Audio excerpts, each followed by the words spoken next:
ยุคนี้ยุคของแพงกำมาก่อนขายแห้งตากแดดเพื่อใครไหลสั่ง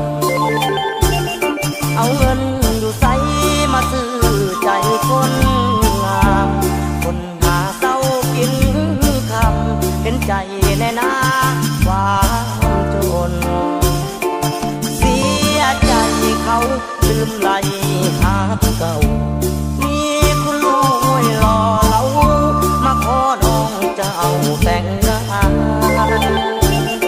ได้หับบัตรเชิญให้ไอ้มาร่วมงานพ่อแม่น้องคงซื่นบานส่วนไอ้นั้นมันน้อยใจจนเงินแต่งบ่ได้น้องแดงมาคล้องจนทั้งเงินทั้งทองพร้อมกระดองของใสขาดเกินเงินคำบ่ได้คนงามเพียงกายวาสนาผู้